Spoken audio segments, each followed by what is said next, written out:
اعوذ باللہ من الشیطان الرجیم بسم اللہ الرحمن الرحیم وما كان للنبي أن من يغلل يأتي بما غل يوم القيامة ثم توفى كل نفس ما كسبت وهم لا يظلمون. وعلیکم السلام ورحمۃ اللہ. زبیدہ اور سب بچیاں. اوکے, تو اللہ سبحانہ تعالیٰ یہاں پر فرما رہے ہیں, ترجمہ میں پڑھ رہی ہوں, کہ یہ ناممکن بات ہے کہ نبی سے خیانت ہو جائے. ہر خیانت کرنے والا خیانت کو لیے ہوئے قیامت کے دن حاضر ہوگا. پھر ہر شخص اپنے اعمال کو پورا بدلہ دے گا اور وہ ظلم نہ کیے جائیں گے. تو یہاں اللہ سبحانہ تعالیٰ بتا رہے مومنوں کے کہ نبی جو ہے, اللہ کا جو نبی اللہ چنتا ہے, وہ کبھی بھی خیانت کی برائی اس میں نہیں ہوتی. اللہ سبحانہ تعالیٰ اعلیٰ اور برتر انسان کو نبی کا درجہ دیتا ہے. سب سے بہترین انسان کو اللہ نے رسول اللہ صلی اللہ علیہ وسلم کے منصب پر دیا. تو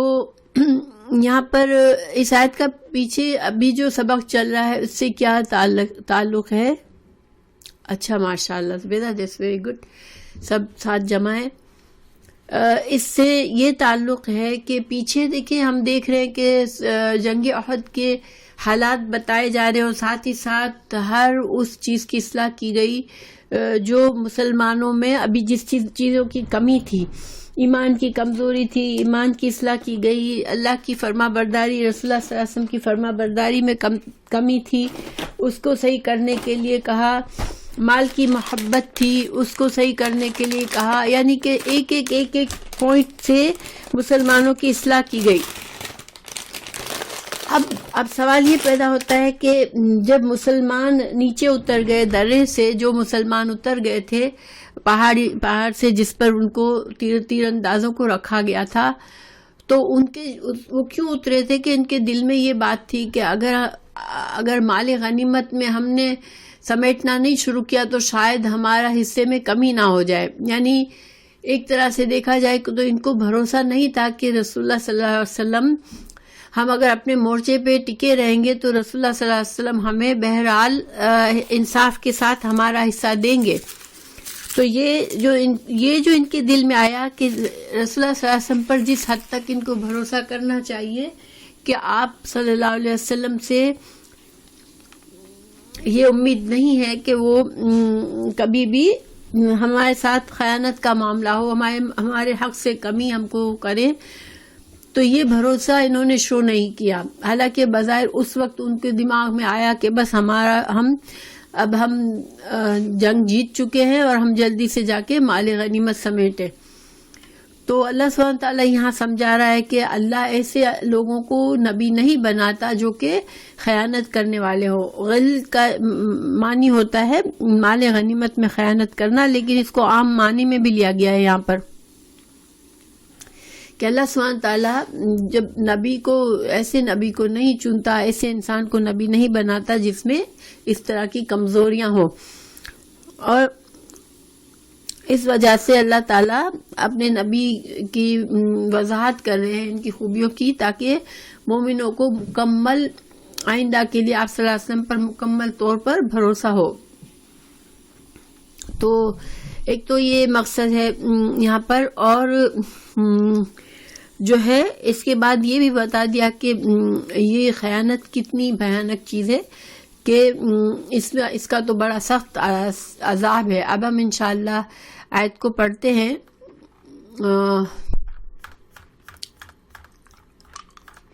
ترجمہ لفظ بائی لفظ پڑھتے ہیں ہم اس کا اور سمجھتے ہیں, ٹھیک ہے. اعوذ باللہ من الشیطان الرجیم. وما, اور نہیں, کیا نہ ہے, لنبیٍ, کسی نبی کے لیے, یعنی کسی نبی کے شایان شان نہیں ہے, ان, یہ کہ یغل, کہ وہ خیانت کرے. یعنی اللہ ایسے لوگوں کو چنتا ہی نہیں ہے نبی کے لیے جس کے اندر یہ وصف ہو. ومن یغلل, اور جو خیانت کرے گا, یأتی, وہ لے آئے گا, بما, اس یاتی کے بعد، یاتی کا مطلب ہوتا ہے آنا، ٹھیک ہے، اور اس کے بعد اگر نیکسٹ لفظ با سے شروع ہوتا ہے تو اس کا مطلب ہوتا ہے لے کر آنا، کسی چیز کو لے کر آنا. تو جو لے کر آئے گا ماں اس چیز کو، غلہ جس چیز کے ذریعے سے خیانت کی ہوگی وہ اس کو قیامت کے دن لے کر آئے گا، یوم القیامہ، قیامت کے دن. ثم پھر توفا پورا دیا جائے گا، کل نفس ہر انسان کو، ماں جو کسبت اس نے کمائی کی، وہم لا یظلمون اور وہ ظلم نہیں کیے جائیں گے. تو دیکھیں، غور کریں کہ انسان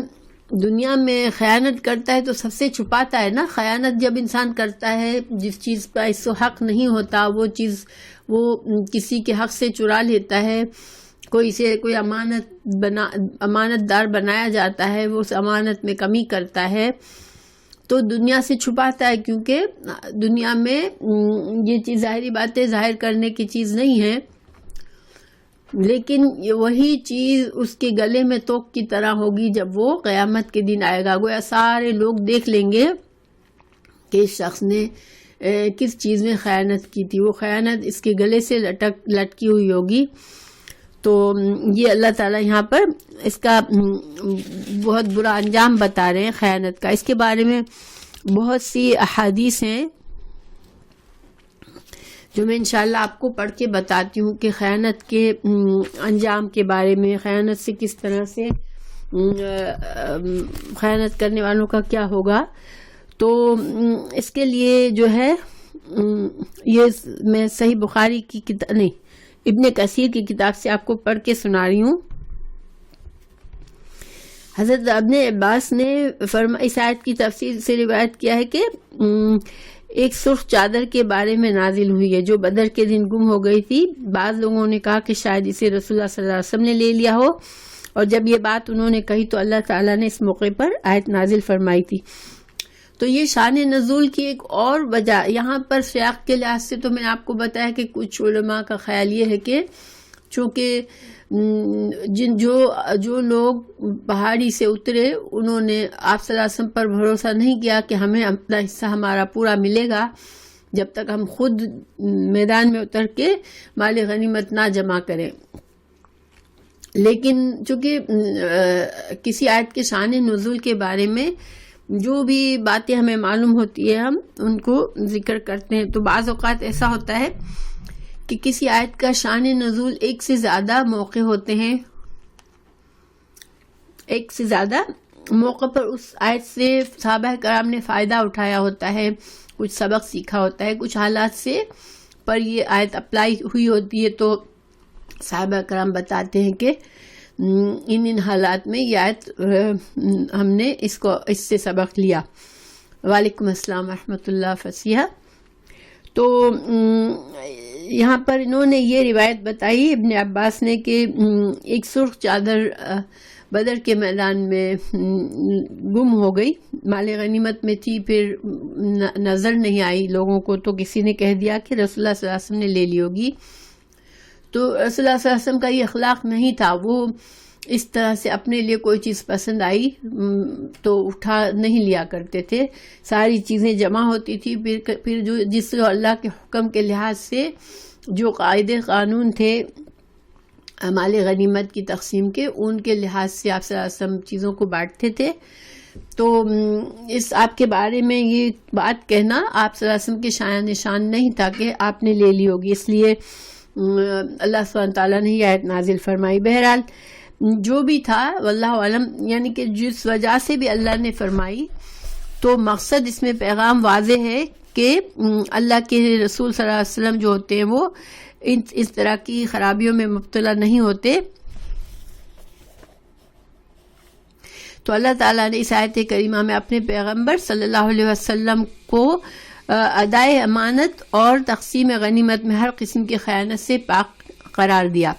اچھا، پھر حدیث جو ہے اس کے اب جو سے اللہ تعالیٰ نے جو فرمایا کہ جو خیانت کرے گا وہ آخرت میں اپنے اس جو ہے وہ اس کو اس کا حساب دیا جائے گا. تو اس کے بارے میں خیانت کرنے والوں کو قیامت کے دن خیانت کی ہوئی چیز اللہ کے روبرو حاضر کرنی ہوگی، پھر ہر شخص کو اس کے اعمال کا پورا بدلہ دیا جائے گا اور بے انصافی نہیں کی جائے گی۔ تو اس آیت کریمہ میں خیانت کرنے سے بہت شدید خوف دلایا گیا ہے کہ یہ بہت ہی برا گناہ ہے۔ ٹھیک ہے، ہم لوگ بھی کوئی ہمیں راز بھی بتاتا ہے نا، تو وہ بھی ایک امانت ہوتی ہے، اس راز کی حفاظت بھی ضروری ہو جاتی ہے۔ ہم کسی کو وعدہ کرتے ہیں کہ میں یہ کام ضرور کروں گا، وہ بھی ایک امانت ہو جاتی ہے، اس کو پورا کرنا بھی، اچھی طرح سے پورا کرنا بھی ایک امانت ہوتی ہے۔ تو حدیث میں ہے، امام احمد نے یہ روایت حضرت ابو مالک اشجعی سے روایت کیا ہے، ٹھیک ہے اس کو۔ تو اس میں ہے کہ نبی صلی اللہ علیہ وسلم نے فرمایا، اللہ تعالیٰ کے ہاں سب سے بڑی خیانت ایک ہاتھ زمین ہوگی۔ تم دیکھتے ہوگے کہ دو آدمی زمین یا گھر کے اعتبار سے پڑوسی ہوتے ہیں اور ان میں سے ایک اپنے ساتھی کے حصے میں سے ایک ہاتھ زمین قطع کر لیتا ہے،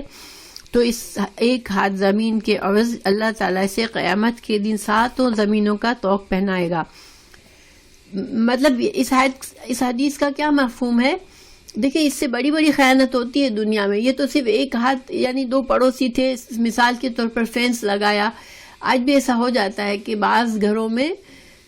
جو فینس لگایا جاتا ہے تو بعد میں پتہ چلتا ہے کہ پڑوسی کی تھوڑی زمین اس نے لے لی ہے، پھر اس کو یہاں تو قانون قائد جب دیکھے جاتے ہیں، جب ہم گھر بیچتے ہیں تو اگر ایسی کوئی ڈسکریپنسی ہوتی ہے تو اسی لیے ہمیں لوکیشن سرٹیفکیٹ ساتھ دینا پڑتا ہے کہ اس سے پتہ چل جاتا ہے کہ پڑوسی کی زمین کا کچھ ٹکڑا کسی طرح سے ہمارے فینس میں نہیں آ گیا ہے۔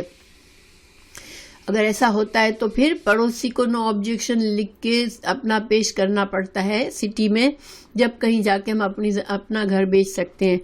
تو الحمدللہ ہم ایسی جگہ رہتے ہیں کہ بہت سے قاعدے قانون کی وجہ سے انسان ایسے گناہوں سے بچ جاتا ہے، لیکن جہاں قانون کی پکڑ بہت مضبوط نہیں ہوتی ہے وہاں پر یہ چیزیں تو عام ہوتی ہے کہ انسان کو جہاں موقع ملتا ہے کسی کی زمین لے لیتا ہے۔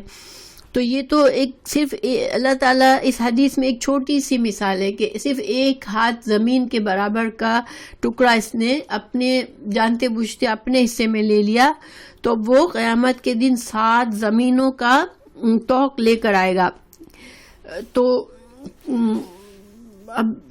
یعنی یہ واقعی میں کتنی ڈرنے والی چیز ہے نا کہ یہ اتنی چھوٹا خیانت پر، اتنی چھوٹی خیانت پر اتنی بڑی سزا ہے۔ پھر دوسری حدیث ہے امام احمد کی حضرت ابو حمید سعدی کی حدیث بیان کی ہے کہ رسول اللہ صلی اللہ علیہ وسلم نے خاندان عز کے ایک شخص کو زکوٰۃ کا عامل بنا کر بھیجا۔ زکوٰۃ کا عامل سے مطلب ہوتا ہے کہ کسی علاقے میں جو مسلمانوں کا علاقہ ہے یا مسلمانوں کی پروٹیکشن میں کوئی علاقہ رہتا ہے تو وہاں پر زکوٰۃ وصول کرنے کے لیے پہلے یہ ہوتا تھا کہ آدمی کو بھیجا جاتا تھا، وہ اس ایریا کی زکوٰۃ لے کر بیت المال میں پھر ڈالا جاتا تھا، اور پھر بیت المال سے زکوٰۃ کو جہاں جہاں خرچ کرنے کا ہوتا تھا وہاں ہوتا تھا۔ اب آج کل تو ایسا اسلامی کوئی سیٹ اپ نہیں ہے، ہر انسان اپنی زکوٰۃ کو خود ہی کرتا ہے، یا پھر بعض اوقات ہم چھوٹے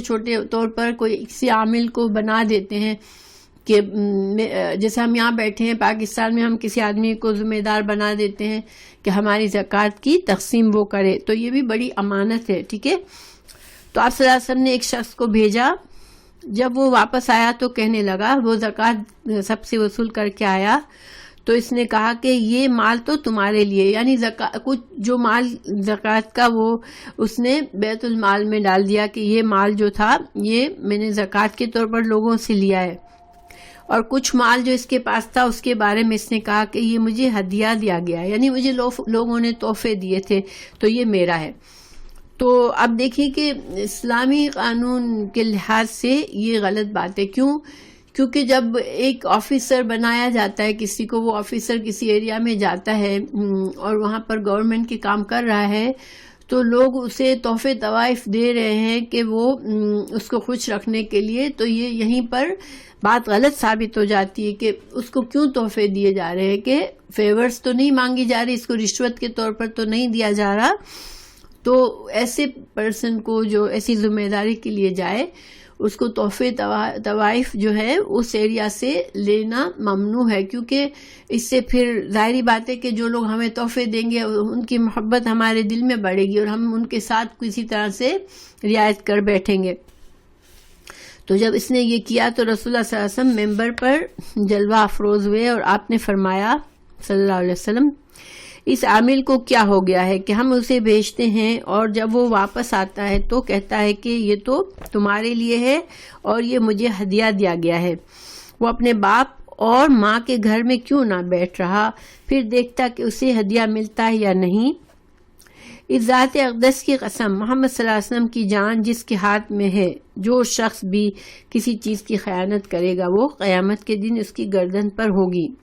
اگر اونٹ ہوگا تو بلبلا رہا ہوگا، گائے ہوگی تو وہ ڈکرا رہی ہوگی، اور اگر بکری ہوگی تو وہ ممیا رہی ہوگی۔ پھر آپ نے اپنے دونوں ہاتھوں کو اوپر اٹھایا حتیٰ کہ ہم نے آپ کے بغلوں کی سفیدی کو دیکھا، اور 3 بار فرمایا، اے اللہ، کیا میں نے پہنچا دیا ہے؟ اور دوسری اسی حدیث میں جو دوسری سند سے ایک روایت ہے جس میں اس میں تھوڑا سا اور زیادہ بھی ہے کہ یہ بھی کہا کہ میں نے آپ کو یہ ارشاد فرماتے ہوئے اپنی آنکھوں سے دیکھا، وہ اپنی کانوں سے سنا تھا، اور بے شک تم زید بن ثابت سے بھی پوچھ لو۔ تو اسے امام بخاری اور مسلم نے اس حدیث کو روایت کیا ہے۔ تو یعنی کہ راوی نے دوسری حدیث جو دوسری سند سے حدیث ہے اس میں راوی نے گویا ایک طرح سے ساتھ ساتھ اس بات کے سچ ہونے کی گواہی بھی دی ہے کہ میں نے اپنی آنکھوں سے دیکھا ہے آپ صلی اللہ علیہ وسلم کو ایسا کرتے ہوئے۔ تو اب دیکھیں اس میں کیا باتیں ہمیں اس حدیث میں نظر آ رہی ہیں کہ آپ صلی اللہ علیہ وسلم نے فرمایا کہ وہ اپنے گھر میں بیٹھا ہوتا، اپنے ماں باپ کے گھر میں بیٹھا ہوتا تو کیا اس کو لوگ آ کے ہدیہ دیتے؟ کیا اس میں کوئی ایسی خاص چیز ہے، اس میں اس انسان میں کوئی ایسی بات ہے کہ لوگ آ کے اس کو ہدیہ دیں گے؟ تو اس کو جو عہدہ دیا گیا تھا اس کی وجہ سے لوگوں نے اس کو تحفے دیے، اور جب اس طرح سے ہوتا ہے اس کا کیا مطلب ہوتا ہے کہ وہ لوگ تحفے دیتے ہیں جو اس سے کچھ رعایت کی امید رکھتے ہیں۔ تو گویا کہ اس نے لوگوں سے تحفے لے کر بیت المال کا نقصان کیا کہ اس نے شاید اپنا کام صحیح طرح سے امانت سے نہیں کیا۔ اس وجہ سے آپ صلی اللہ علیہ وسلم نے لوگوں کو اس وقت واعظ و نصیحت فرمائی، اور یہ اتنی اہم بات تھی کہ آپ نے اس اکیلے کو نہیں کہا کہ اکیلے میں کہیں گے تو لوگوں تک یہ بات نہیں پہنچے گی۔ تو آپ صلی اللہ علیہ وسلم نے منبر پر اصلاح فرمائی تاکہ لوگوں کو، باقی لوگوں کو بھی سمجھ آ جائے کہ یہ اس طرح سے کرنا یہ جو ہے امانت کے خلاف ہے، کہ اگر اللہ تعالیٰ اللہ کے رسول کسی عہدے پر ہم کو بھیجیں تو ہم لوگوں سے تحفے طوائف قبول کریں، ٹھیک ہے، کیونکہ پھر اس میں انسان کی ذاتی ایک پریفرنس آ جاتی ہے کہ فلاں اچھا ہے، فلاں نہیں اچھا، فلاں سے میری محبت کا تعلق ہے، اس نے مجھے گفٹ دیا ہے اور فلاں نے نہیں دیا ہے، پھر انسان کے ججمنٹ میں فرق آ جاتا ہے، اور یہ بھی خیانت ہے۔ پھر دوسری حدیث ہے حضرت امام ابو عیسیٰ ترمذی کی حدیث ہے، تو اس میں حضرت معاذ بن جبل کی روایت ہے کہ رسول اللہ صلی اللہ علیہ وسلم نے فرمایا، مجھے جب یمن بھیجا اور جب میں روانہ ہو گیا تو آپ نے مجھے واپس بلایا۔ میں جب واپس گیا تو آپ نے فرمایا کہ تم جانتے ہو کہ میں نے تمہیں واپس کیوں بلایا ہے؟ بات یہ ہے کہ میری اجازت کے بغیر کسی چیز کو اپنے پاس نہ رکھنا، کیونکہ یہ خیانت ہے، اور خیانت کے بارے میں ارشاد باری تعالیٰ ہے کہ جو خیانت کرنے والوں کو قیامت کے دن خیانت کی ہوئی چیز اللہ کے دربار میں حاضر کرنی ہوگی۔ میں نے اسی لیے بلایا تھا، بس اب تم اپنے کام کے لیے روانہ ہو جاؤ۔ امام ترمذی نے بھی اس حدیث کو حسن غریب کہا ہے۔ تو اس حدیث سے ہمیں کیا سیکھنے کو ملا؟ حضرت معاذ بن جبل کو جب رسول اللہ صلی اللہ علیہ وسلم بھیج رہے تھے کسی اور جگہ پر، یمن میں بھیج رہے تھے، اب ظاہری بات ہے کہ ایک ذمہ دار شخص کی حیثیت سے بھیج رہے ہوں گے، وہاں پر ان کو زکوٰۃ کے رسول یعنی کہ حاکم بنا کے بھیجا تھا شاید یمن میں۔ تو اب اس وقت آپ صلی اللہ علیہ وسلم نے ان کو سمجھایا کہ اگر کوئی تمہیں تحفے طوائف کے نام سے بھی کچھ دے تو اپنے پاس مت رکھنا، اس مال میں سے جو بھی تم بیت المال کے لیے جو بھی مال تمہیں ملے تم اپنے پاس مت رکھنا، کیونکہ یہ بہت بڑی خیانت ہے. اور ان کو اس کی برائی کا بتا دیا، پہلے سے ہی بتا دیا، تاکہ وہ اس غلطی میں کہیں نادانی میں بغیر جانے یہ گناہ نہ کر بیٹھے. اس سے ہمیں ایک اور فائدہ بھی اس حدیث سے یہ ملا کہ دیکھیں آپ صلی اللہ علیہ وسلم نے ان کو جانے سے پہلے بتایا کہ کہیں بغیر لا علمی میں بھی گناہ نہ ہو جائے ان سے، کیونکہ معاذ بن جبل بہت ہی آپ صلی اللہ علیہ وسلم کے خاص صحابیوں میں سے تھے. تو اللہ تعالیٰ ہمیں یہ پتہ چلتا ہے کہ گویا اگر وہ انجانے میں بھی یہ کام کر لیتے تو گنہگار ضرور ہوتے. اس وجہ سے آپ صلی اللہ علیہ وسلم نہیں چاہتے تھے کہ آپ کے صحابی جو ہے وہ بغیر علم کے بھی گناہ میں پڑ جائے. اب اس سے ہمیں کیا فائدہ ہوا کہ دیکھیں اس کا مطلب یہ ہوا کہ بعض لوگ دین کا علم حاصل نہیں کرتے اور جہالت میں دین اپنا عقیدہ بھی خراب ہوتا ہے ان کا، اور دین کے معاملات ان کے سارے گڈمڈ اور خراب ہوتے ہیں، لیکن وہ لا علمی میں کر رہے ہوتے ہیں. تو اس حدیث سے ہمیں یہ فائدہ ہوا سمجھنے کا کہ انسان کو علم حاصل کرنا چاہیے، کیونکہ ہمیں نہیں پتہ ہم لا علمی میں بھی اگر گناہ کرتے ہیں تو گناہ کی نوعیت کے مطابق ہمیں پکڑ ہونے کا چانس ہے. ویسے بھی جب کوئی گناہ کرتے ہیں تو ہمارے دل پر برا اثر اس کا آتا ہی آتا ہے، جس کی وجہ سے ہم اور گناہ میں مبتلا ہو جاتے ہیں. تو اس لیے اپنے ایمان اور اپنے دل کی پاکی کو بچانے کے لیے انسان علم حاصل کرے تاکہ انجانے میں بھی گناہ سے بچ سکے. تو ظاہری بات ہے جب انجانے میں بھی گناہ کے کاموں سے بچنا ہے تو پھر جانتے بوجھتے انسان کو گناہ سے بالکل دور رہنا چاہیے. پھر حدیث دوسری ہے، امام احمد نے حضرت ابو ہریرہ کی اس حدیث کو بیان کیا ہے کہ ایک دن رسول اللہ صلی اللہ علیہ وسلم ہم میں کھڑے ہوئے، یعنی تقریر کے لیے یا خطبہ دینے کے لیے کھڑے ہوئے، اور آپ نے خیانت کا ذکر فرمایا اور اسے بہت بڑا گناہ قرار دیا. آپ صلی اللہ علیہ وسلم نے خطبے کے طور پر خیانت کے ٹاپک پر بات کی، اور یہ لمبی حدیثیں میں پڑھ کے سناتی ہوں. آپ صلی اللہ علیہ وسلم نے فرمایا، میں تم سے کسی کو اس حال میں نہ پاؤں کہ وہ قیامت کے دن آئے اور اس کی گردن پر اونٹ ہو جو بلبلا رہا ہو، اور وہ عرض کرے گا کہ اے اللہ کے رسول میری مدد فرمائے. یعنی کہ وہ شخص آپ صلی اللہ علیہ وسلم کو پکارے گا کہ یا رسول اللہ میں تو آپ کے صحابیوں میں سے تھا، اب مسلمان تھا، اب یہ اونٹ میرے گلے پڑا ہوا ہے تو آپ میری مدد کریں. تو میں اس شخص سے کہوں گا کہ میں کسی چیز کا مالک نہیں ہوں، یعنی کہ جس انسان نے جو گناہ کیا پھر اس کا اسی کو بھگتنا پڑے گا. آپ صلی اللہ علیہ وسلم اس وقت جا کے یہ نہیں کہیں گے کہ نہیں یہ تو میرے اچھے لوگوں میں سے تھا، اس کو اس گناہ سے معاف کر دیا جائے. آپ صلی اللہ علیہ وسلم کی شفاعت ضرور ہے، مگر وہ شفاعت اس وقت ہوگی جب آپ صلی اللہ علیہ وسلم کو اللہ سبحانہ تعالیٰ کی طرف سے اذن دیا جائے گا کہ اب آپ شفاعت کریں. اور شفاعت کا قانون یہ ہے کہ اللہ تعالیٰ ڈیسائیڈ کرے گا کس کو اللہ تعالیٰ شفاعت کرنے کا موقع دے رہا ہے، کس انسان کے بارے میں موقع دے رہا ہے. تو یعنی کہ اس میں 3 چیزیں ہیں کہ جس کو اللہ اجازت دے، ٹھیک ہے، پھر جس کے لیے اللہ راضی ہو اس کے لیے شفاعت ہوگی، اور جس حد تک اللہ راضی ہو اس حد تک شفاعت ہوگی. تو یہ سورہ 30ویں پارے کی سورہ میں اس کی تفصیل ہے، میرے ذہن سے اب نکل گئی. بہرحال تو یہ شفاعت جو ہے سورہ اما میں ہے شاید، ہاں ایک تو سورہ آیت الکرسی میں ہے من ذا الذی یشفع عند اللہ، یعنی کہ شفاعت کون کر سکے گا جس کو اللہ اجازت دے. پھر اس کے علاوہ اچھا سورہ بینہ میں جزاک اللہ خیر فصیح. اصل میں بعض اوقات میں بعض چیزیں یہاں آپ کو بولتے بولتے اچانک میرے ذہن میں آتی ہے تو بات تو یاد ہوتی ہے لیکن ریفرنس بھولا ہوا ہوتا ہے، ورنہ میں عام طور پر ریفرنس لکھ لیتی ہوں. تو بہرحال جزاک اللہ خیر.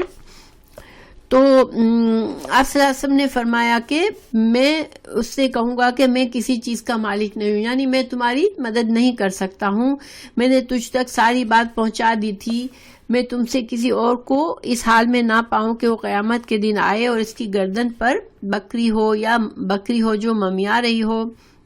اور وہ عرض کرے گا اے اللہ کے رسول میری مدد فرمائے، اور میں کہوں گا کہ میں کسی چیز کا مالک نہیں ہوں، میں نے تجھ کو ساری بات پہنچا دی تھی. یعنی بار بار آپ صلی اللہ علیہ وسلم مثالیں دیتے ہیں اس حدیث میں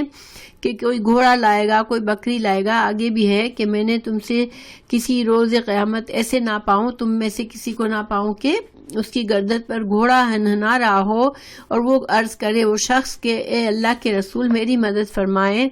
اور میں کہوں کہ میں کسی چیز کا مالک نہیں ہوں، میں نے تجھ تک ساری بات پہنچا دی تھی. یعنی کہ جب اللہ سبحانہ تعالیٰ نے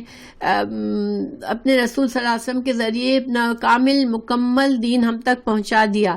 اب ہم جو ہے اس دین پر پراپرلی نہیں چلیں گے تو پھر یہ ہماری ذمہ داری ہے. ٹھیک ہے، اس وقت ہمیں کوئی مدد نہیں کر سکتا. اگر اللہ ہمیں پکڑنا چاہے تو اللہ تعالیٰ محفوظ رکھے ہمیں اس سے، لیکن قیامت کا دن ایسا ہوگا کہ کوئی کسی کی شفاعت نہیں کر سکے گا. پھر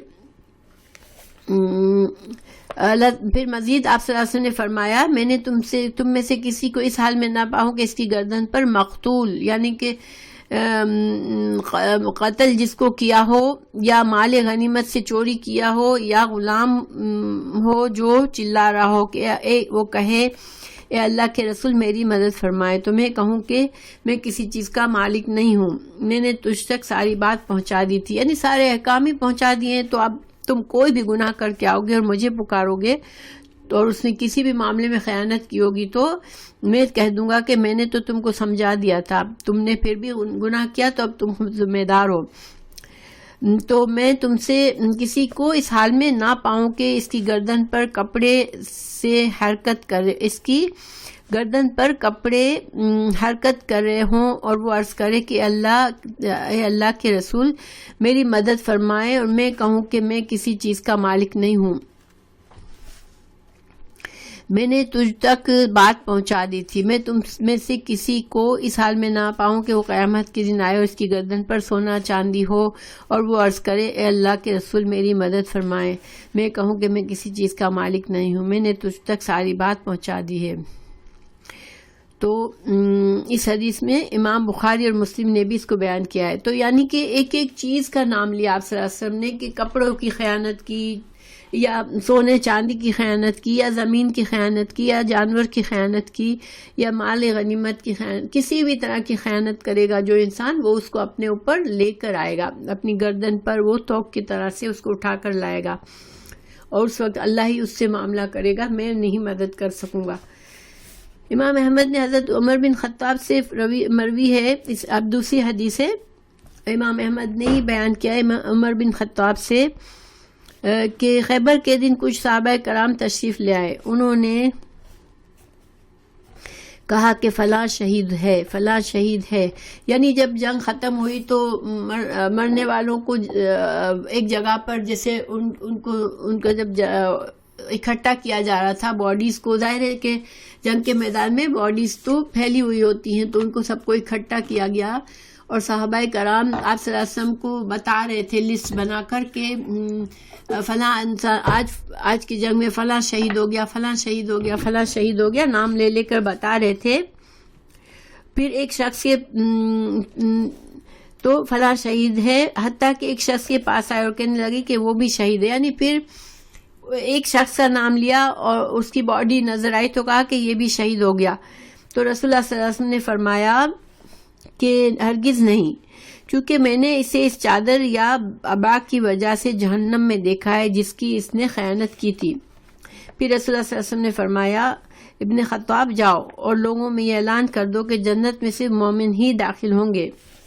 حضرت عمر رضی اللہ عنہ بیان کرتے ہیں کہ میں نے باہر نکل کر یہ اعلان کر دیا لوگوں خبردار، جنت میں صرف مومن ہی داخل ہوں گے. اسی طرح امام مسلم ترمذی نے بھی اس حدیث کو روایت کیا ہے. تو اس حدیث کا کیا مطلب ہوا؟ یعنی شہادت کی موت جو ہوتی ہے وہ ہائیسٹ درجہ ہے موت کا. ٹھیک ہے، تو ایک شخص کو دیکھا کہ وہ اس کو بھی مار دیا گیا ہے، ایک مسلمان کو، تو اس کے بارے میں ظاہری بات ہے کہ صحابہ کرام سارے لوگ جو جنگ میں مارے گئے ان کے بارے میں شہید کا ہی نام لے رہے تھے کہ یہ شہید ہو گیا، یہ شہید ہو گیا. تو آپ صلی اللہ علیہ وسلم نے اس شخص کے بارے میں کہا کہ نہیں، اس کو شہید مت کہو، اس کو میں نے جہنم میں دیکھا ہے، کیونکہ اس نے خیانت کی تھی. اور خیانت کتنی معمولی چیز کی ہے اس نے، کہ اس نے ایک چادر کو مال غنیمت کے مال سے، اس کو چادر پسند آئی، اس نے اٹھا لی.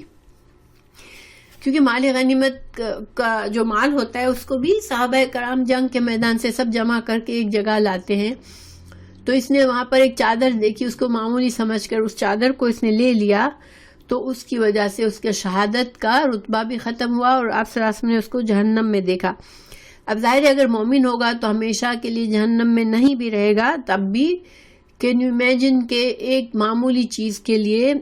اس کو کتنی بڑی سزا ملی.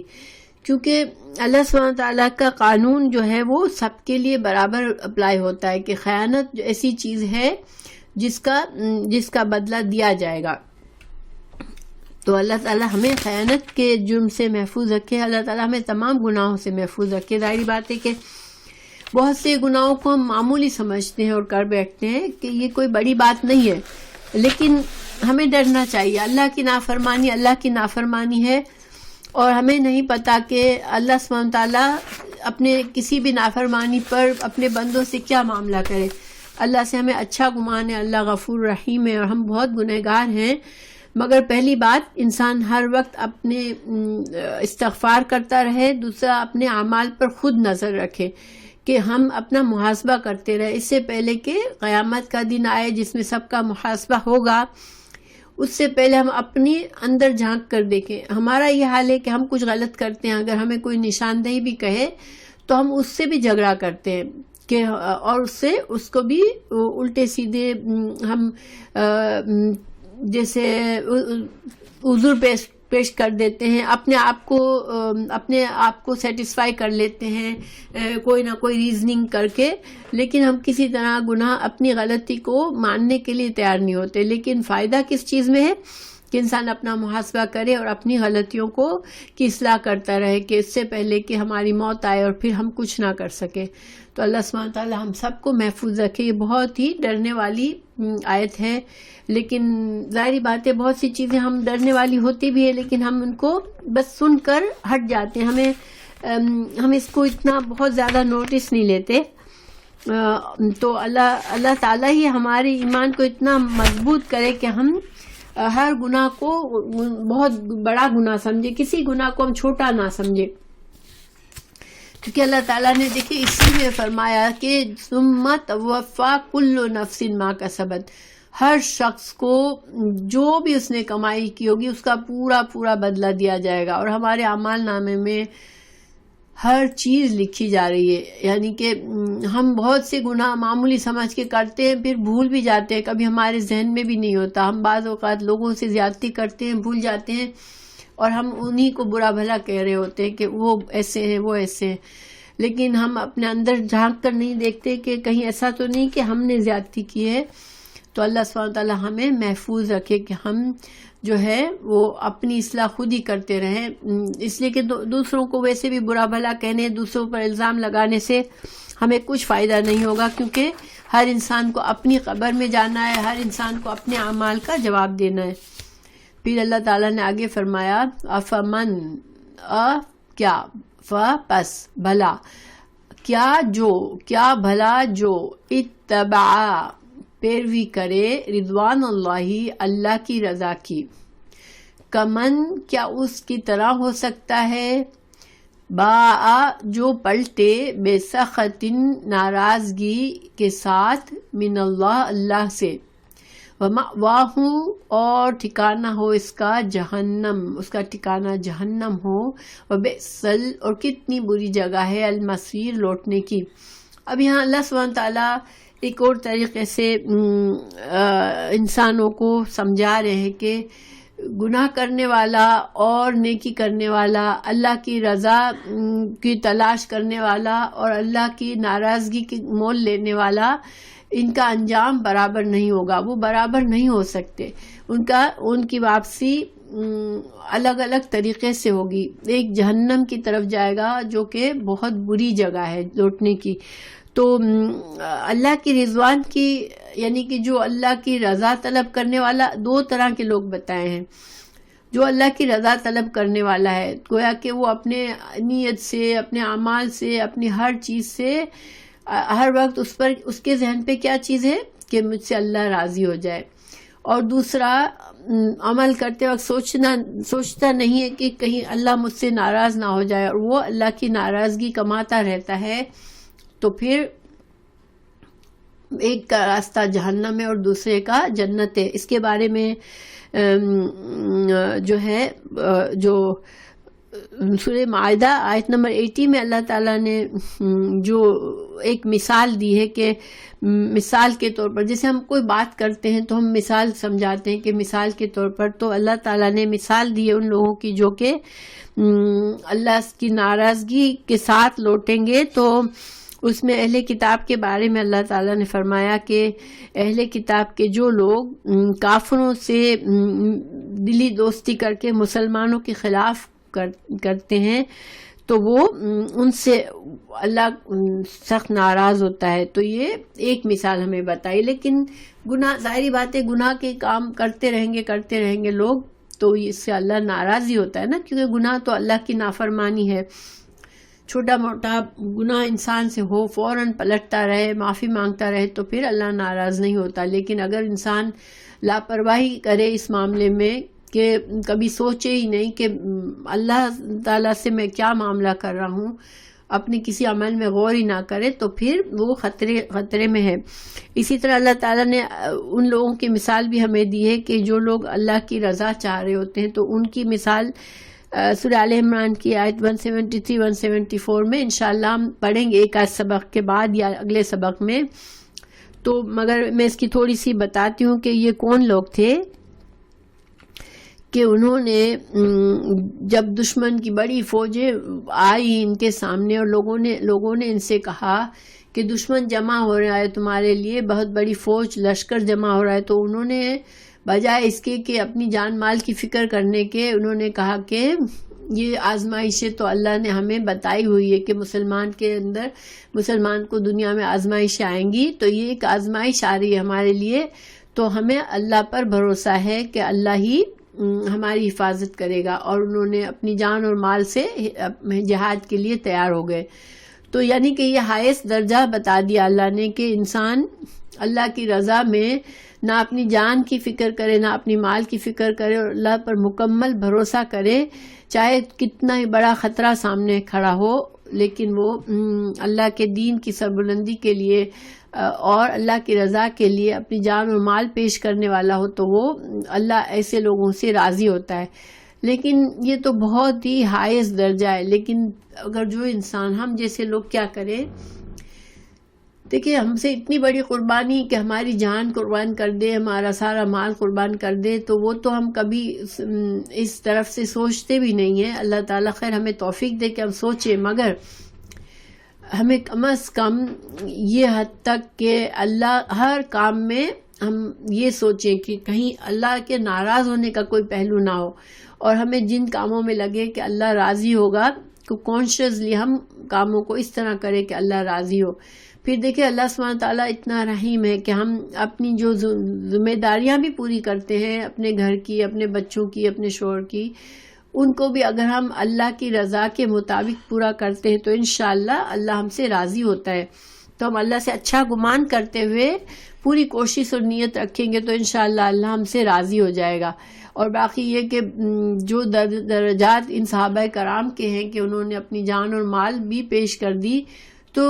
اللہ سے کچھ بعید نہیں ہے کہ اللہ ہم جیسے معمولی لوگوں کو بھی وہ جذبہ دے دے کہ ہم بڑی سے بڑی قربانی اللہ کے لیے کر دیں، اور اللہ پر ہم بھروسہ کریں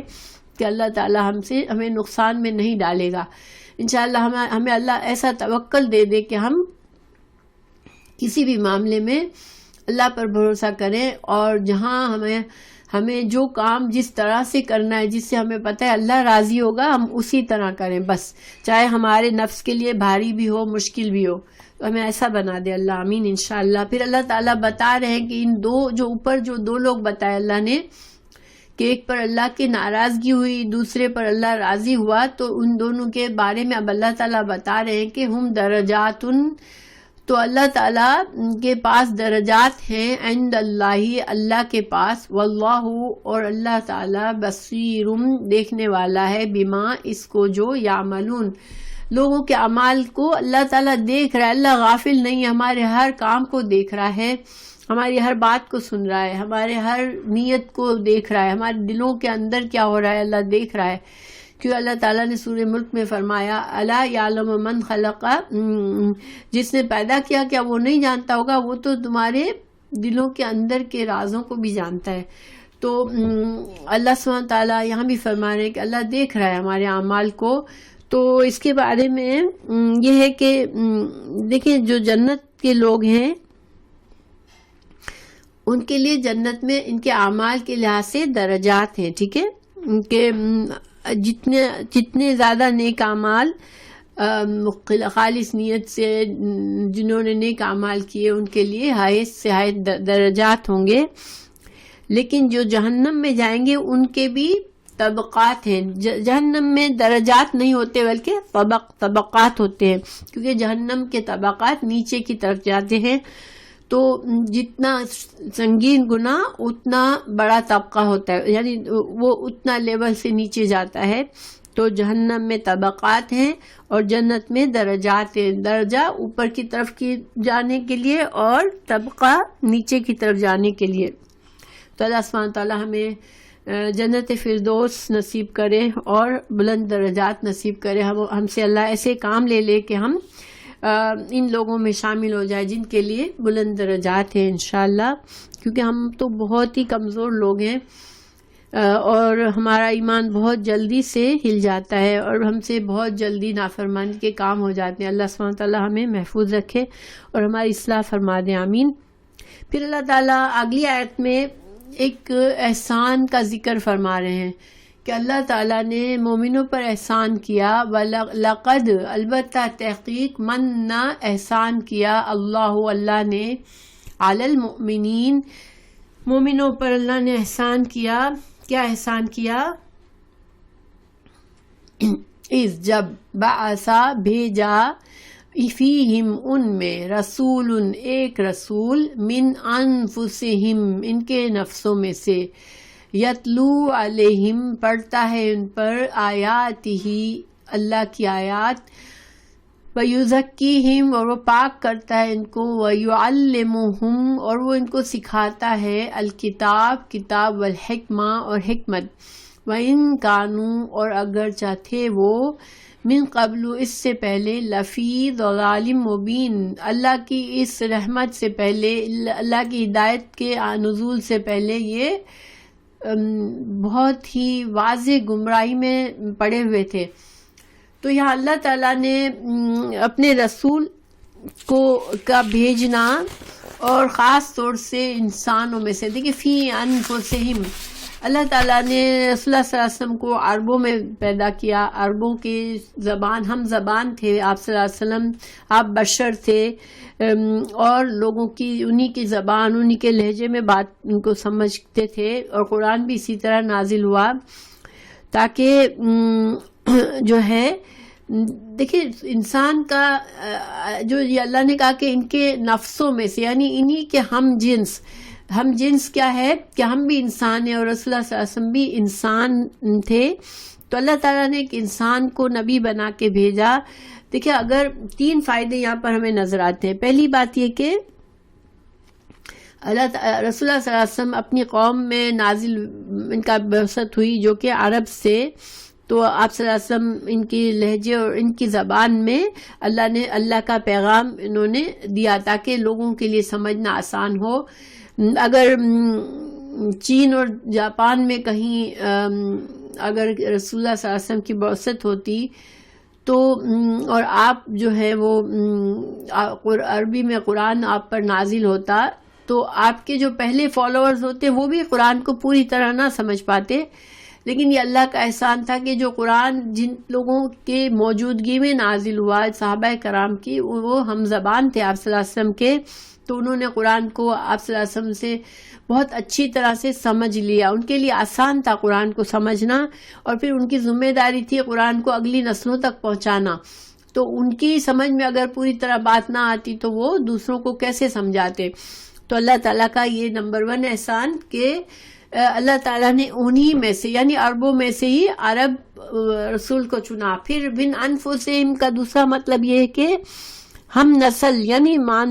انسانوں میں انسان کو رسول بنایا اللہ نے، انسانوں میں کسی اور مخلوق کو رسول بنا کے نہیں بھیجا. دیکھیں اگر اللہ تعالیٰ کسی فرشتے کو بھیج دیتے رسول بنا کر، تو انسانوں سے تو انسان مانوس ہوتے ہیں، اس کو سامنے سے ملتے ہیں دیکھتے ہیں ہی ہمیں انسیت محسوس ہوتی ہے، کیونکہ ہم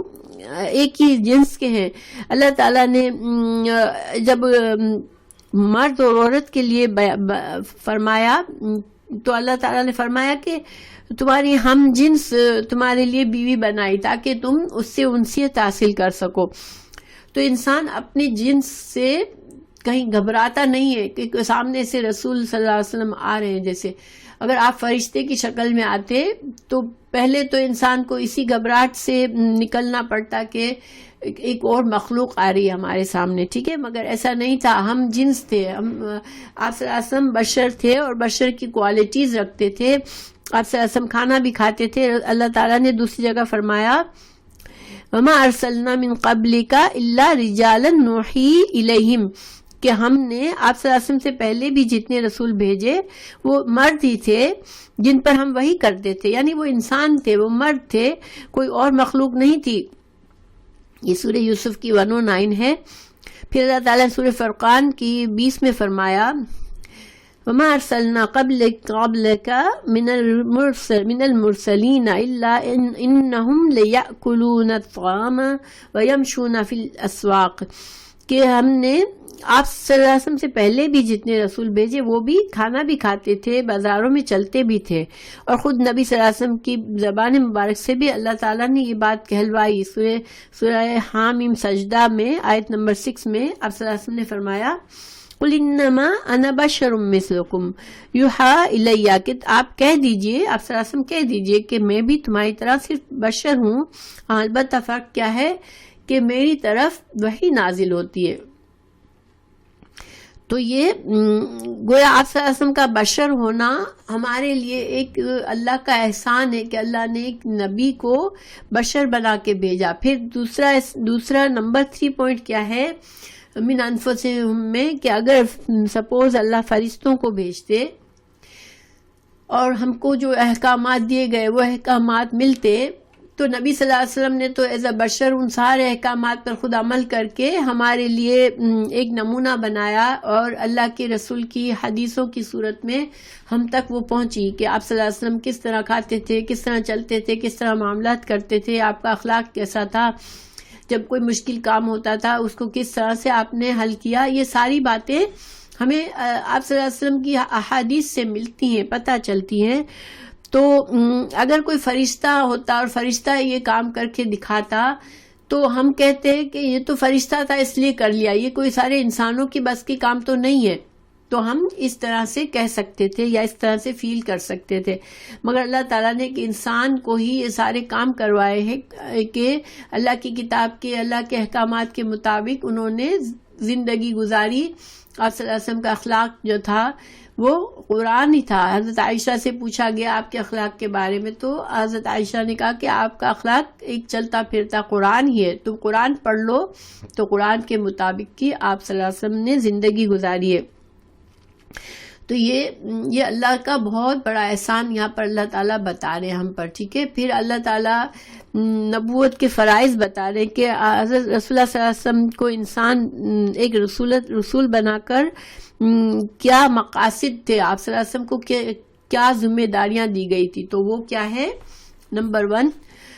یتلو علیہم آیاتہ، اللہ تعالیٰ کی آیات پڑھ کر سنائی. آپ صلی اللہ علیہ وسلم نے جب آپ پر وحی نازل ہوتی تھی تو آپ اسی طرح سے قرآن کو پڑھ کر سناتے تھے. پھر وَيُزَكِّيهِمْ، اور پھر آپ صلی اللہ علیہ وسلم نے کیا کیا؟ دوسرا کام تزکیہ کیا، ٹھیک ہے.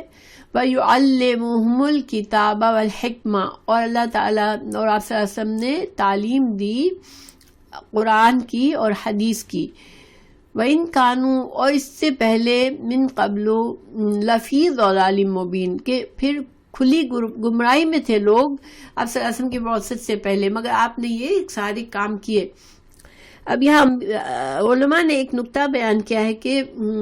جب علم تعلیم دینا کتاب کی میں قرآن کا پڑھنا بھی آ جاتا ہے، ٹھیک ہے، قرآن کا پڑھنا شامل ہوتا ہے تعلیم میں، لیکن اس کو الگ سے کیوں کہا گیا کہ یتلو علیہم آیات ہی؟ تو اس سے ایک نقطہ ایک مسئلہ یہ ثابت ہوتا ہے کہ انسان اگر اس کو معنی نہیں آتا قرآن کا اور قرآن کی تلاوت کرتا ہے تب بھی وہ ایک اجر و ثواب کا کام کرتا ہے، ٹھیک ہے، یعنی کہ بے مقصد نہیں ہوتا. جب ہم قرآن، بعض لوگ کہتے ہیں کہ بھائی خالی تلاوت سے کیا فائدہ، تم کو سمجھنا چاہیے. نہیں، یہ بات، یہ جملہ بھی صحیح نہیں ہے. کیوں؟ کیونکہ صرف تلاوت کا بھی اپنا اجر و ثواب ہے، ٹھیک ہے، ہر لفظ کی تلاوت پر 10 نیکیاں ملتی ہے. لیکن آف کورس کہ یہ ساری چیزیں ایک ہی جملے میں کہی گئی ہیں، یعنی کہ یہ اپنا تزکیہ بھی ایک مسلمان پر فرض ہے، جو آپ صلی اللہ علیہ وسلم نے اپنے اصحاب کا کیا، ان کے عقائد درست کیے، یعنی شرک ان کے دل سے نکالا، ہر طرح کا شرک نکالا ان کے دل سے، اور توحید سکھائی، اور ان کے جو ہے عادتیں جو ہوتی ہیں، بری عادتیں ان کے اندر جو تھی اس کو نکالا، اور ان کا اچھا اخلاق ان کو سکھایا. یہ تزکیہ ہے، ٹھیک ہے. عقیدہ، اخلاق اور عادات، ان سب کی اصلاح کرنا، اعمال جس طرح سے ہم اعمال کرتے ہیں ان سب کی اصلاح کی آپ صلی اللہ علیہ وسلم نے. تو یہ قرآن ہمارے لیے اسی لیے آیا ہے کہ ہم ان سب چیزوں سے ہم فائدہ اٹھائیں، کہ ہم اپنا عقیدہ دیکھیں. اور شرک یہی صرف نہیں ہوتا کہ بت پرستی انسان کرے، کسی بت سے دعا مانگے تو ہم کہیں بھائی وہ شرک کرتے، ہمارا شرک سے کیا تعلق، ہم تو مسلمان ہیں. نہیں، مسلمان سے بھی شرک ہوتا ہے. ایک تو جیسے واقعی شرک، یعنی کہ درگاہوں پہ جا کر کسی پیر سے دعائیں مانگتے ہیں، منتیں مانتے ہیں، یا کوئی لکی چارم بناتے ہیں کہ یہ جو مطلب اس چیز سے ہمیں فائدہ ہوگا، یا شگون لیتے ہیں، اچھا یا برا شگون لیتے ہیں کہ یہ علامہ یہ ہوا ہے تو اب یہ نقصان ہو جائے گا. جیسے مثال کے طور پر کالی بلی چلی گئی ہمارے سامنے سے تو ہم کہیں کہ اب نقصان ہو جائے گا، یا اس طرح کا کوئی بھی جو چیز ہے، یہ سب شرکیاں باتیں ہیں. اللہ پر کامل توکل، بھروسہ کہ اللہ ہی ہمارا خالق ہے، اللہ کے سوا نہ کوئی ہمیں نفع دے سکتا ہے نہ نقصان دے سکتا ہے،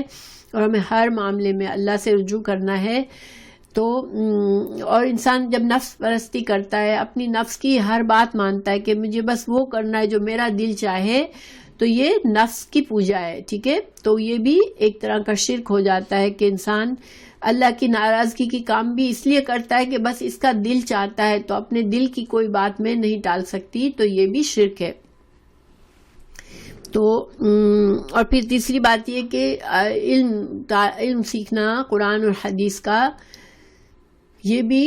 کیونکہ آپ صلی اللہ علیہ وسلم کو اگر ہم مانتے ہیں تو آپ کے مشن کے جو مقاصد تھے وہ ہم کو وہ پورے کرنے ہیں، ہم کو یہ سب کچھ کرنا ہے انشاءاللہ. تو ہم کو علم سیکھنا، قرآن کو اور حدیث کو سمجھنا، اس کے مطابق اپنا عمل کرنا، یہ سارے چیزیں آپ صلی اللہ علیہ وسلم کا مقصد تھا. اور آپ کے بعد اس امت مسلمہ کا یہ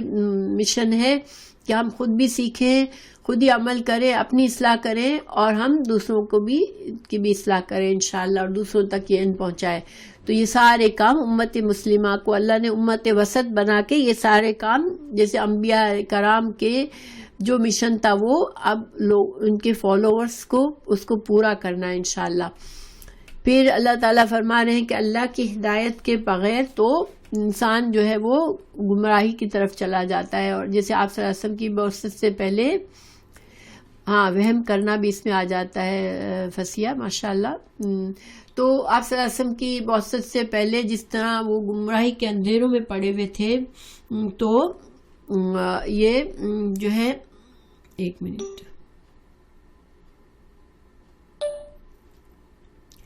یہ اللہ کا احسان ہے کہ اللہ نے ہم پر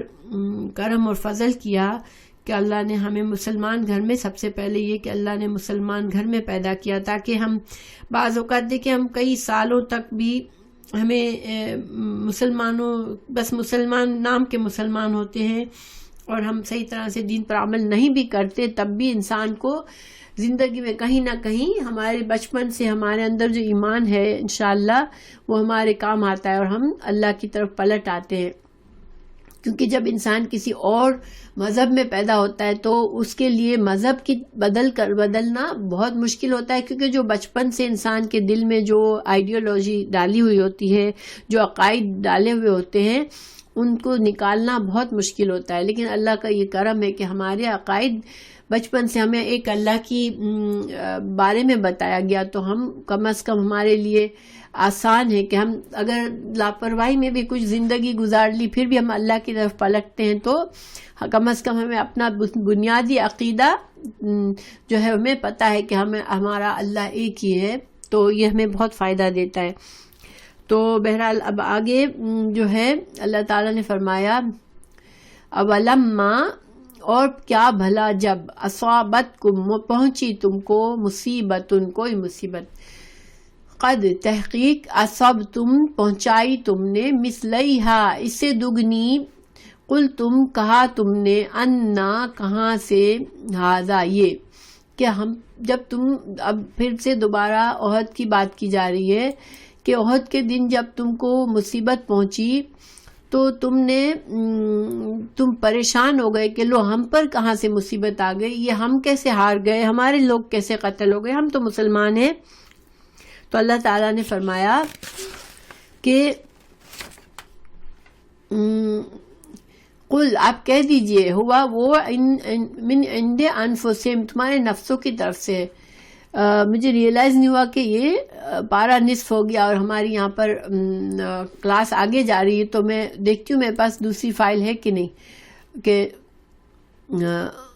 اگلا اس میں ہے ہی نہیں. اس بارے میں نے آپ کو جو پارے بھیجے ہیں اس میں نے آپ کو پورا پارہ بھیج دیا ہے یا ہاف بھیجا ہے؟ اوکے، یہاں پہ چوتھا پارے کا مجھے سیکنڈ ہاف نظر بھی نہیں آ رہا ہے میرے فائلز میں. تو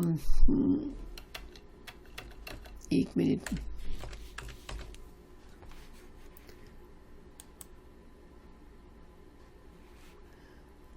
اوکے، مجھ سے مسٹیک ہو گئی کہ میں نے فائل چیک نہیں کی. اب یہاں پر میرا جو فائل ہے یہ مکمل ہو گئی. تو میں ایسا کرتی ہوں کہ آپ لوگ اگر اپنے پاس کھول لیں انشاءاللہ قرآن، اور میں اپنے پاس سے آپ کو ورڈ بائی ورڈ بتا دیتی ہوں انشاءاللہ. تو اگلی دفعہ میں آپ کو میل میں بھی بھیج دوں گی پارا 4 مکمل، اور انشاءاللہ ہم اگلی دفعہ ہمارے پاس یہ ہوگا، ٹھیک ہے. تو اس میں جو ہے اب اللہ تعالیٰ نے جنگ احد کے معاملے پر پھر سے آگے آپ اللہ تعالیٰ اب پہلے بیچ میں کچھ نصیحتیں کرنے کے بعد کہ جب تم ہار گئے جنگ میں تو تم کو لگا کہ ہم تو مسلمان ہیں، ہم کیسے ہار گئے. تو اللہ تعالیٰ نے پہلے تو آپ ان لوگوں کو بتایا کہ اگر تم کو مصیبت پہنچی اور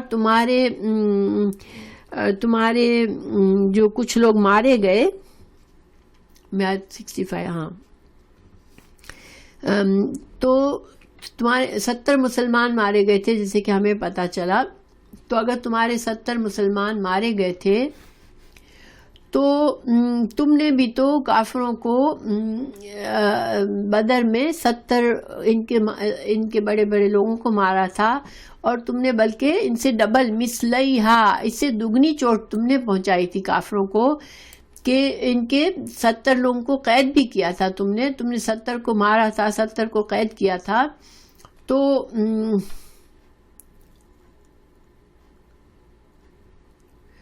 بالکل. تو تم نے آج تم ہارے ہو. بدر میں اللہ نے تم کو اتنی عظیم فتح دی تھی, آج تم ہارے ہو تو تم کہہ رہے ہو کہ لو ہم تو مسلمان ہیں, ہم کیوں ہار گئے, اللہ نے کیوں ہمیں فتح کا وعدہ پورا نہیں کیا, ہم پر کیوں مصیبت آئی. تو اللہ تعالیٰ نے فرمایا آپ ان سے کہہ دیجئے کہ تم لوگوں کے اپنی وجہ سے ہے, اور یہ وجہ جیسے کہ ہم جانتے ہیں جو ابھی تک اللہ تعالیٰ نے بتائی ہم کو, کہ ایک تو وہاں پر پہاڑی پر سے تیر انداز اتر گئے, سب سے بڑی وجہ تو یہی تھی. پھر جب گھبراہٹ ہوئی تو تم لوگوں نے ہمت ہار لی, اللہ پر بھروسہ نہیں کیا. جب رسول اللہ صلی اللہ علیہ وسلم کی شہادت کی خبر ہوئی تو تم جنگ کے میدان کو چھوڑ کر چلے گئے. آپ صلی اللہ علیہ وسلم تم کو پکار رہے تھے مگر تم نے پلٹ کر بھی نہیں دیکھا. یہ ساری مسٹیک تمہاری تھی, تو تم کو تمہاری مسٹیکس کی وجہ سے یہ سب کچھ پہنچا. اللہ تعالیٰ نے تو تم کو پہلے فتح دی تھی. پھر اللہ تعالیٰ ان اللہ علی کل شیء قدیر, اسی آیت کا ٹکڑا ہے کہ اللہ تعالیٰ تو ہر چیز پر قادر ہے. یعنی اللہ تو قادر تھا کہ تمہاری غلطیوں کی وجہ سے بھی باوجود تم کو فتح دیتا, لیکن اللہ نے تم کو سکھانا تھا, تمہاری غلطیوں کو بتانا تھا. تو اللہ تعالیٰ نے تمہارے غلطیوں کی وجہ سے تمہیں ہار پہنچائی, تمہیں تکلیف پہنچائی اور تمہارے لوگ مارے گئے. مگر پھر اللہ تعالیٰ بتا رہے کہ اللہ چاہتا تو کرتا, تم کو اس پر بھی تمہاری مسٹیک کے باوجود بھی تم کو نقصان نہ پہنچتا. لیکن وما اصابکم, جو تکلیف تم کو پہنچی ہے یوم التقى الجمعان, جس دن دو جماعتیں آمنے سامنے ہوئی یعنی احد کے دن, فبإذن اللہ, تو اس میں اللہ کا اذن شامل تھا, اللہ کی مرضی یہی تھی. وَلِيَعْلَمَ الْمُؤْمِنِينَ, تاکہ اللہ تعالیٰ مومنوں کو آزما لے. وَلِيَعْلَمَ الَّذِينَ نَافَقُوا, اور اللہ تعالیٰ منافقوں کو بھی کھول کے رکھ دے سامنے. وَقِيلَ لَهُمْ, اب اللہ تعالیٰ بتا رہے, یعنی کہ اس پوائنٹ کو سمجھنا ضروری ہے کہ چونکہ ہم مسلمان ہیں, ہم سمجھتے ہیں کہ ہمارے ساتھ سب اچھا ہو کیونکہ ہم کلمہ گو ہیں, ہم مسلمان ہیں. مگر اللہ تعالیٰ ہم سے ہمارے اعمال کے مطابق معاملہ کرتا ہے. ہمیں اپنے اعمال کے مطابق ہمارے اوپر مصیبت تکلیف آتی ہے, غیر مسلم ہم کو دکھ پہنچاتے ہیں, ہم پر غالب آ جاتے ہیں, ہم کو بعض لوگوں کو مغلوب کر دیتے ہیں, بعض کے اوپر ظلم کرتے ہیں. پھر ہم سوچے اگر بیٹھ کے کہ لو ہم مسلمان ہیں, پھر ہم کیوں اس بری حالت میں ہیں. تو یہ ہم بری حالت ہم اپنی لائی ہوئی ہے ہم پر, کہ ہم کو جیسا بننا تھا, دین پر جس طرح چلنا تھا وہ ہم نے نہیں کیا ہے. مگر پھر اللہ تعالیٰ سمجھا رہے ہیں کہ پھر بھی اللہ اگر چاہتا تو مسلمانوں کی کمی کوتاہی کے باوجود اللہ چاہتا تو تم کو فتح دے سکتا تھا. مگر اللہ تعالیٰ نہیں چاہتا تھا کہ جب تمہارے اندر اتنی کمزوریاں ہیں تو تم کو فتح دے دے, کیونکہ اللہ تم خالص مسلمانوں کو بھی واضح کرنا چاہتا تھا, اور اللہ تعالیٰ تمہارے اندر جو منافق ہیں اور اس کے علاوہ جو کمزور ایمان کے ہیں ان سب کو اللہ تعالیٰ چھانٹنا چاہتا تھا.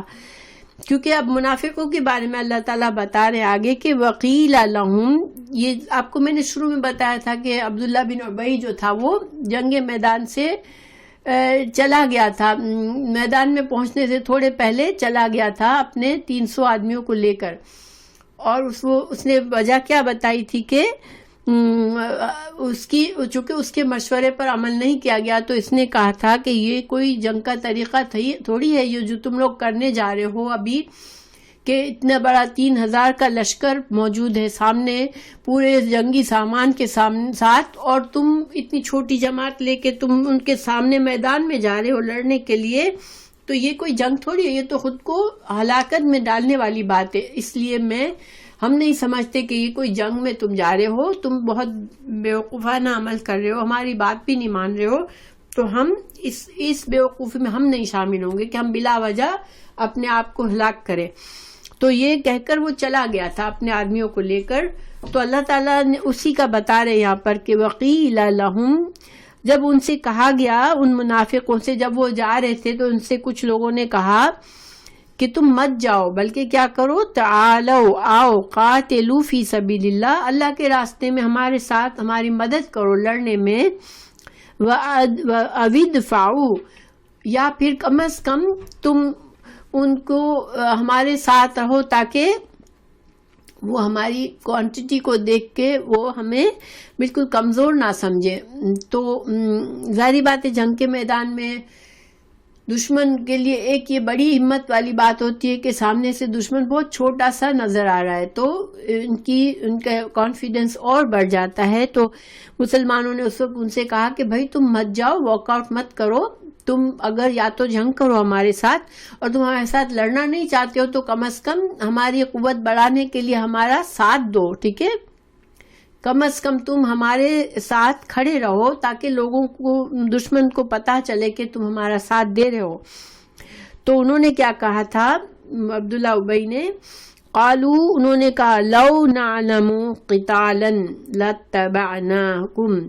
اگر ہم یہ سمجھتے کہ واقعی میں یہ جنگ ہو رہی ہے تو ہم ضرور تمہارے ساتھ آتے، ٹھیک ہے، مگر تم تو بالکل ہی ہلاکت میں جا رہے ہو. یہ مطلب ہے، یہ ٹکڑا یہاں پر نہیں لکھا ہے، خالی اتنا لکھا ہے کہ اگر ہم جانتے کہ واقعی میں یہ جنگ ہے تو ہم چلتے، مگر یہ کوئی جنگ نہیں ہے کہ اتنے سے لوگ تم چلے ہو اتنے بڑے فوج کے سامنے میدان میں لڑنے کے لیے، اپنے گھروں سے دفاع کرنا بہتر تھا. تو یہ تو تم اتنی بیوقوفی میں اپنی صرف جانوں کو ہلاک کرنے کے لیے جا رہے ہو. تو یہ اللہ تعالیٰ اس بات کو یہاں بتا رہے ہیں کہ منافقین نے کہا کہ اگر ہمیں یقین ہوتا کہ تم جنگ کرنے کے لیے جا رہے ہو تو ہم ضرور آتے تمہارے ساتھ. تو یہ بات، اس بات پر اللہ تعالیٰ فرما رہے ہیں وہ منافق للکفری، کفر کے قریب، یومئذ، کفر کے لیے اس دن، اقرب منہم للایمان، یعنی کہ اس وقت جو ان کا یہ کہنا تھا یہ کفر سے زیادہ قریب ان کو کر رہا تھا مسلمان ہونے کے بجائے. یعنی ان کا جو عمل تھا وہ کافروں والا تھا، مسلمانوں والا نہیں تھا کہ انہوں نے یہ کہہ دیا کہ یہ ہلاکت ہے. مسلمان تو اللہ پر بھروسہ کر کے چلتے اور چاہے چھوٹا لشکر تھا دشمن کا چاہے بڑا وہ مقابلہ کرتے، مگر انہوں نے کفرانہ کلمہ کہا. یقولون، اور وہ کہتے تھے بافواہہم، اپنے منہوں سے، ما لیس فی قلوبہم، اور ان کے دلوں میں کچھ اور بات تھی. وہ بظاہر تم کو یہ کہہ رہے تھے مگر ان کے دل میں کیا تھا کہ آج مسلمانوں کو ختم ہونے دو، آج دشمن سے ہم چھوڑ دو ان کو اس حالت میں کہ اتنا بڑا لشکر سامنے ہے، آج چلو مسلمان ختم ہو جائیں گے تو ہماری جان چھوٹے گی، ٹھیک ہے. واللہ عالم بما یکتمون، اور اللہ تعالیٰ تو ان کے دلوں کی حال جانتے ہیں. تو اس آیت سے اللہ تعالیٰ نے یہ واضح فرمایا کہ اللہ کی حکمت کیا تھی تمہارے ہار میں، کہ اللہ چاہتا تو تم کو جیتا دیتا، ٹھیک ہے، لیکن اللہ نے تم کو کیوں ہارنے دیا، تاکہ یہ سارے لوگ الگ الگ چھانٹی ہو جائے، کہ مسلمانوں کا بھی پتہ چل گیا، بزدل لوگوں کا بھی پتہ چل گیا جن کا ایمان کمزور تھا، جس نے جو بھی غلطی تھی جس کے اندر، منافقین کھل کر واضح آ گئے، کیونکہ منافقین نے جو الفاظ کہے تھے وہ اللہ تعالیٰ نے قرآن میں نازل فرما دیے اور کہہ دیا کہ یہ جھوٹ بول رہے تھے، گویا کہ منافقین کی بھی نشاندہی ہو گئی. تو یہ مقصد تھا اللہ کا کہ سب کو الگ الگ کر دے، مسلمانوں کو بھی واضح کر دے کہ کون سے خالص مسلمان ہیں اور کون سے کمزور ایمان والے مسلمان ہیں، کون سے منافق ہیں، سب پتہ چل گیا جنگ احد والے دن. تو یہاں پر علماء نے ایک مسئلہ یہ ثابت کیا ہے کہ چونکہ منافقین کے بارے میں اللہ تعالیٰ نے یہ کہا کہ وہ کفر کے قریب تھے ایمان کے مقابلے میں، اللہ تعالیٰ نے یہ نہیں کہا کہ وہ کافر تھے اس وقت. تو گویا کہ ہمیں اس سے یہ بات سیکھنے کو ملی کہ جب بھی کوئی انسان ہمارے سامنے توحید کا اقرار کرنے والا ہو تو ہمیں اس کو، چاہے اس کے اعمال ہمیں منافقین جیسے بھی لگے، ہم اس کو کفر کا کلمہ اس پر نہیں بتا سکتے کہ یہ کافر ہے. اللہ ہی دلوں کا حال جانتا ہے، اس کا معاملہ، اس کے ایمان کا معاملہ ہم اللہ پر چھوڑ دیں. کسی بھی کلمہ پڑھنے والے کو، کسی بھی یہ کہنے والے کو کہ وہ مسلمان خود کو کہہ رہا ہے، ہم اس کو کافر نہ کہیں. یہ اللہ تعالیٰ کا معاملہ ہے، اللہ جانتا ہے، ٹھیک ہے. یہ ایک سبق نکالا یہاں سے. اور دوسری بات یہ کہ انسان کے جو ایمان ہے وہ بدلتا رہتا ہے. اللہ تعالیٰ نے بتایا کہ وہ کفر کے زیادہ قریب تھے ایمان کے مقابلے میں. گویا کہ ایمان جو ہے اس کے درجات ہوتے ہیں. ہمارا ایمان ہائیسٹ لیول پر بھی ہو سکتا ہے اور کسی وقت ہمارا ایمان کمزور بھی ہو سکتا ہے. تو ہمیں اس سبق سے یہ فائدہ ہوا کہ ہم اپنے ایمان کی فکر کریں. کیونکہ ایمان اعمال جو ہے وہ ایمان کا آئینہ ہے. ہمارے دل میں کس قدر ایمان ہے وہ ہمارے عمل سے ہمیں پتہ چلے گا. تو ہم اپنے اعمال پر، ہماری نمازوں کی خشوع اور خضوع سے ہمارے دل میں کتنا زیادہ نیکیوں کا جذبہ آتا ہے، کتنا ہمیں اچھی بات سننے میں مزہ آتا ہے، کتنا قرآن سے محبت ہے ہمیں، یہ سارے ہمارے اعمال ہمیں ہمارے ایمان کے لیول بتاتے ہیں. تو ہمارا ایمان کا لیول جو ہے وہ کم اور زیادہ ہوتا رہتا ہے. یہ بات اس سے ثابت کی ہے علماء نے، اور اس سے ہمیں یہ فائدہ ہوا کہ ہم اپنے ایمان کو پر نظر رکھیں. ہاں، جہاں تک دوسروں کا معاملہ ہے ان کے ایمان پر نظر رکھنا ہمارا کام نہیں ہے. وہ اگر اپنی زبان سے کہتے ہیں وہ مسلمان ہیں تو ہم ان کے ساتھ مسلمانوں والا معاملہ کریں، ٹھیک ہے، ان پر کفر کا فتویٰ نہ دیں ہم. پھر آگے اللہ تعالیٰ نے فرمایا الذین، ان لوگوں نے قالوا لاخوانہم، اپنے بھائیوں سے، وقعدوا، اور بیٹھے رہے، خود تو بیٹھے رہے، اور پھر اپنے، یعنی کہ یہ جو منافق تھے خود تو جنگ میں نہیں شامل ہوئے لیکن انہوں نے اپنے بھائیوں سے، یعنی کہ جو مسلمان تھے ان سے کیا کہا، جو مسلمان شہید ہو گئے ان کے بارے میں دوسروں سے کیا کہا، لو اطاعونا، اگر وہ ہماری بات مانتے آج اور ہمارے مشورے پر عمل کرتے، ما قتلوا، آج یہ مارے نہ گئے ہوتے. کیونکہ 70 مسلمان شہید ہوئے تھے تو اب انہوں نے یہ بات کہنا شروع کر دی کہ اگر یہ ہماری بات مانتے تو اس طرح سے قتل نہ ہوتے آج.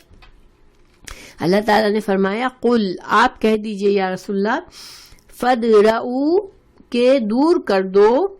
انفسکم، تمہارے نفسوں سے، موت کو، ان کنتم صادقین، کہ تم یہ کہتے ہو کہ ہماری بات سے ان کی جان بچ سکتی تھی، تو تم اپنی فکر کرو، تم کیا اپنی موت کو دور کر سکتے ہو؟ کیا تم ان کے لیے دعویٰ کرتے ہو کہ ہماری بات سے ان کی موت سے وہ بچ سکتے تھے جو شہید ہو گئے؟ تو تمہاری موت کو تم دور کر سکو گے جب موت تمہارے اوپر آئے گی؟ تو یہ ایک طرح سے منافقوں کو سامنے کھولنا بھی تھا، اور زندگی اور موت کا صحیح عقیدہ بھی درست کرنا تھا کہ موت جو ہے وہ اللہ کے حکم سے آتی ہے. چاہے انسان کتنے ہی سیف ماحول میں بیٹھا ہوگا، اگر موت آنی ہے تو وہ آ جائے گی. اور جس کی موت نہیں ہے وہ چاہے آگ کے دریا میں بھی کود جائے وہ نہیں مرے گا، کیونکہ اللہ تعالیٰ نے ابھی اس کے لیے موت کا فیصلہ نہیں کیا ہے. تو انسان کو کبھی بھی کسی حادثے سے کوئی مر جائے، کسی ہم نے کہا ہو کہ یہ مت کرو اور پھر وہ اس کی موت آ جائے تو ہم یہ کہیں کہ ہماری بات نہیں مانی تو مر گیا، یہ صحیح نہیں ہوتا. کیونکہ موت اور زندگی اللہ کے ہاتھ میں ہے. کس کی موت کب آنی ہے یہ اللہ سبحانہ تعالیٰ ہی جانتے ہیں، اور اس کو کسی کی موت کو کوئی نہیں ٹال سکتا. تو یہ الحمدللہ ہمارا سبق پورا ہوا، اور منافقین کی پہچان بھی ہوئی ان آیات میں کہ جو اس وقت منافقت کی جن لوگوں نے، انہوں نے جو باتیں اپنے منہ سے کہی تھی وہ اللہ تعالیٰ نے قرآن میں درج کر دی اور بتا دیا کہ یہ ان کی منافقین کی باتیں تھی. یہ تو گویا کہ منافقین بھی کھل کر سامنے آ گئے، اور یہ جنگ میں اس ہار کا ایک مقصد تھا اللہ تعالیٰ کا کہ مسلمانوں کے ساتھ یہ جو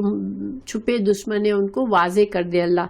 تو الحمدللہ ہمارا سبق پورا ہوا. اللہ تعالیٰ ہمیں سبق لینے کی توفیق دے، اللہ سبحانہ تعالیٰ ہمیں صحیح سمجھ عطا کرے دین کی، اور ہمارا وقت موت کا آئے اس سے پہلے ہمیں موت کی تیاری کرنے کی توفیق دے، اور دوسروں کی خامیوں پر سے نظر ہٹا کر ہمیں اللہ تعالیٰ ہمیں اپنی خامیوں پر نظر رکھنے والا بنائے. جو انسان ہمیشہ صرف دوسروں کی برائیاں ہی دیکھتا رہے گا وہ کبھی بھی اس کو اپنی برائیاں نظر نہیں آئے گی. اور ہم